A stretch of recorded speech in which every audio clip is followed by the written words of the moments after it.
नमस्कार, insider live का top news video देख रहे हैं आप और मैं हूं आपके साथ कोमल। 7 सितंबर यानी आज से कन्याकुमारी से कांग्रेस की भारत जोड़ो यात्रा शुरू हो रही है। 12 राज्यों से होकर गुजरते हुए करीब 3500 किलोमीटर की दूरी तय करने वाली इस यात्रा का नेतृत्व राहुल गांधी कर रहे हैं। इस लॉन्चिंग से पहले उन्होंने एक भावुक भरा ट्वीट किया। राहुल गांधी ने कहा कि नफरत की राजनीति ने उनके पिता को शिकार बनाया था, अब देश को इसका शिकार नहीं होने देंगे। वहीं कांग्रेस की इस भारत जोड़ो यात्रा पर असम के सीएम हेमंत बिस्वा शर्मा ने तंज कसते हुए कहा कि हकीकत में राहुल गांधी को ये यात्रा पाकिस्तान में करनी चाहिए। भारत एक है, एकजुट है। कांग्रेस को सही मायने में यात्रा 1947 में करनी चाहिए थी, जब देश का विभाजन हुआ था। बिहार के सीएम नीतीश कुमार अपने 3 दिवसीय दिल्ली दौरे पर हैं। राष्ट्रपति द्रौपदी मुर्मू से मिलने वे राष्ट्रपति भवन पहुंचे। सीएम राष्ट्रपति से मिलकर कई मुद्दों पर चर्चा करने वाले हैं। इससे पहले उन्होंने एनसीपी प्रमुख शरद पवार से मुलाकात की। वहीं अपनी यात्रा के दूसरे दिन मंगलवार को सीपीएम के महासचिव सीताराम येचुरी से भी सीएम ने मुलाकात की। इसके अलावा दिल्ली के मुख्यमंत्री अरविंद केजरीवाल, समाजवादी पार्टी के नेता मुलायम सिंह यादव, उनके बेटे और पूर्व मुख्यमंत्री अखिलेश यादव, सीपीआई के महासचिव डी राजा और भारतीय राष्ट्रीय लोकदल के ओम प्रकाश चौटाला से भी मुलाकात मुख्यमंत्री ने की। उन्होंने सोमवार को पूर्व कांग्रेस अध्यक्ष राहुल गांधी और जनता दल सेक्युलर के प्रमुख एचडी कुमार स्वामी से भी मुलाकात की थी। अलग हुए उसके बाद जब वहाँ पर 7 पार्टियों की एकता हुई तो इन्होंने बधाई दी थी कि ठीक काम किया, इसलिए आए और इनसे मुलाकात की। बहुत अच्छी बात हुई है और जो राय है, हम लोगों की एक राय है कि अधिक से अधिक दलों को एकजुट होना है और मिल करके राज्यों के विकास के लिए, और सब जब एक साथ सब अपने अपने राज्य में ठीक से काम करेंगे तो देश का विकास के लिए सब लोग काम करेंगे। इसलिए बहुत अच्छा उनका सब कुछ हमको उन्होंने सब कुछ कहा भी है। तो जो हम लोग कर रहे हैं तो एकदम बिल्कुल उनसे पूरे तौर पर हम एग्रीड हैं। और एक बात ये भी कह दिया है हमने कि भाई एक साथ होकर के अगर लड़ेंगे और फिर बिल्कुल देश के विकास का काम होगा और बहुत अच्छा होगा। और अभी ये लोग तो कोई काम कर नहीं रहे हैं देश का, ऐसे ही अपना खाली पूरे देश पर कब्जा करने का ही इनका चल रहा है। तो इसलिए एकजुट होना बहुत ज़रूरी है।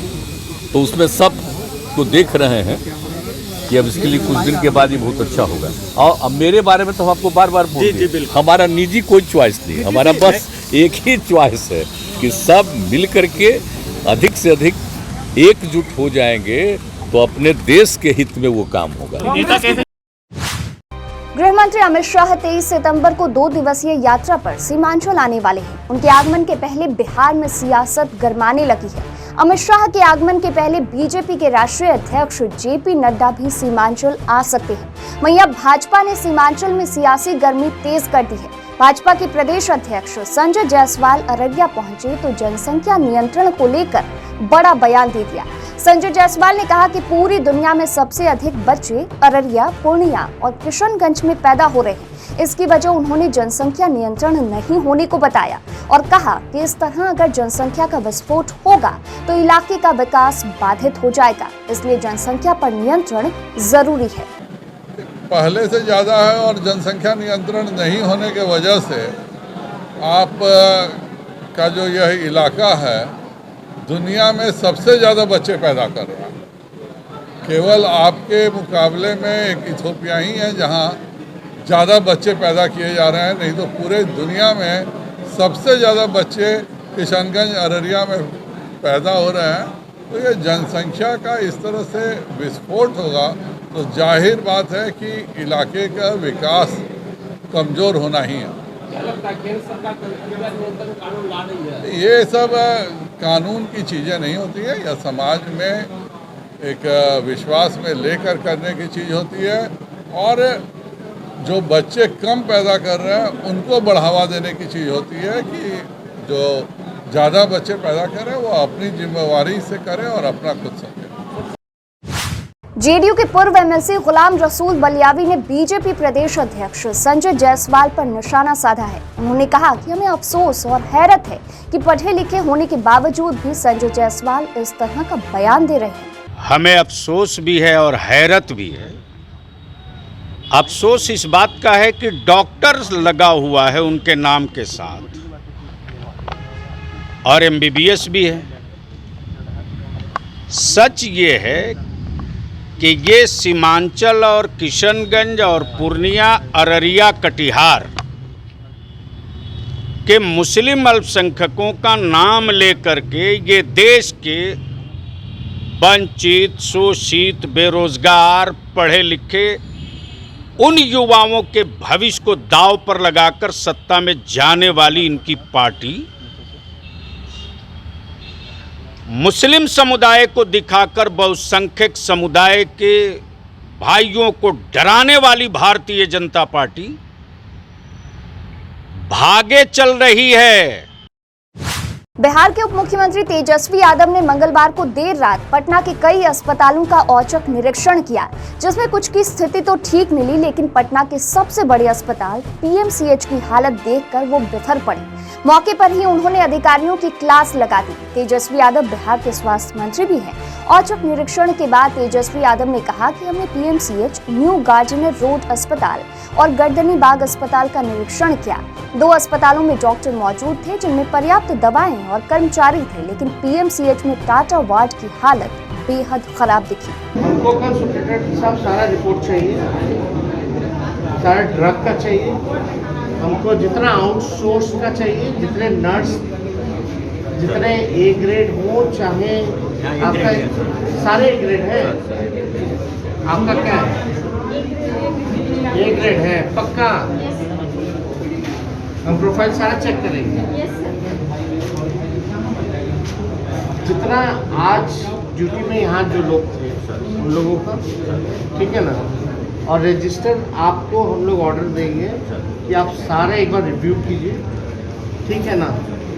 अगर जितने दोषी हैं उन पे कार्रवाई नहीं होगी तो हमको आप पे कार्रवाई करना पड़ेगा। And it is your responsibility to see everything should go according to the norms. ये कुत्ता है, स्टाफ अपना कुत्ता को बाहर नहीं कर सकता। हम देख रहे हैं कुत्ता अंदर घुसा हुआ है, लेकिन हम खड़े होकर बस तमाशा देख रहे हैं। कोई बाहर करेगा कि नहीं करेगा उस कुत्ते को? बिहार के ग्रामीण विकास मंत्री श्रवण कुमार ने कहा कि बिहार के CM नीतीश कुमार समय रहते सचेत हो गए और NDA से अलग हो गए। अब विपक्ष को एकजुट करने में लगे हुए हैं, इससे BJP बौखला गई है। देखिए, नीतीश कुमार जी समय पर सचेत हो गए। नीतीश जी पर आज से अटैक नहीं हो रहा है। नीतीश जी उनके साथ रहने पर भीतर से अटैक हो रहा था। भीतर से नीतीश कुमार जी को खोखला करने का काम हो रहा था, भीतर से कमजोर करने का काम हो रहा था। उनके साथ हम लोग काम कर रहे थे, लेकिन उनको पता चल गया, नीतीश कुमार जी को पता चल गया कि मुझे परेशान करने का, मुझे खोखला करने का, मेरी राजनीतिक हैसियत घटाने का, मेरी पार्टी की वजूद खत्म करने का काम भारतीय जनता पार्टी कर रही है और गठबंधन धर्म का पालन नहीं कर रही है। तो सचेत हो गए, वरना पूरी पार्टी को खत्म करने की साजिश भारतीय जनता पार्टी कर रही थी और समय से पहले सचेत होकर के नीतीश कुमार जी ने उसका जवाब दिया। अब उनकी चिंता भारतीय जनता पार्टी की यह है कि नीतीश कुमार जब बिहार से निकल गए हैं तो जरूर कोई न कोई खेला देश में होगा। बिहार में महागठबंधन की सरकार बनने के बाद से ही आरोप प्रत्यारोप का दौर लगातार जारी है। इसी बीच बिहार सरकार के लघु जल संसाधन मंत्री जयंत राज ने BJP पर तंज कसते हुए कहा कि सत्ता से बाहर होने के बाद BJP छटपटा रही है। यही कारण है कि उन्हें कानून व्यवस्था ठीक नहीं दिख रहा है। मुख्यमंत्री नीतीश कुमार के राज्य में कानून व्यवस्था पहले भी ठीक थी और आगे भी ठीक रहेगी। अभी तो 2-4 दिन सरकार बदले हुआ ही है, उनको कानून व्यवस्था, ये उनके सत्ता की छटपटाहट है। ये उनके सत्ता की छटपटाहट है जो उनको कानून व्यवस्था खराब लग रहा है। नीतीश कुमार जी के राज में कभी कानून व्यवस्था ना पहले खराब था ना आगे खराब है। आम आदमी पार्टी ने 2022 में होने वाले गुजरात विधानसभा चुनाव के लिए अपने 10 उम्मीदवारों की तीसरी लिस्ट जारी कर दी है। आम आदमी पार्टी ने अब तक 29 उम्मीदवारों के नाम की घोषणा कर दी है। इससे पहले पार्टी ने 9 उम्मीदवारों की दूसरी सूची और 2 अगस्त को केजरीवाल ने 10 प्रत्याशियों की पहली सूची जारी की थी। देश की राजधानी दिल्ली में इंडिया गेट वाले इलाके को नई पहचान मिल गई है। अब ये पूरा क्षेत्र इंडिया गेट पर नेताजी की प्रतिमा से लेकर राष्ट्रपति भवन तक 3 किलोमीटर लंबा ये पथ राजपथ के बजाय कर्तव्य पथ कहलाएगा। बुधवार 7 सितंबर को नई दिल्ली नगर पालिका परिषद की खास बैठक में इसके नाम बदलने से जुड़ा प्रस्ताव पास हुआ। कोयला घोटाला मामले में सीबीआई ने पश्चिम बंगाल के कानून मंत्री और टीएमसी नेता मलय घटक के आसनसोल स्थित आवास पर छापा मारा है। मलय घटक बंगाल की मुख्यमंत्री ममता बनर्जी की खास माने जाते हैं और टीएमसी के कद्दावर नेता भी हैं। बुधवार को सुबह सीबीआई के अधिकारी अपने सुरक्षा दस्ते के साथ घटक के घर पहुंचे और रेड की कार्रवाई शुरू कर दी। इस दौरान उनके साथ स्थानीय पुलिस के साथ साथ सीआरपीएफ के जवान भी मौजूद थे।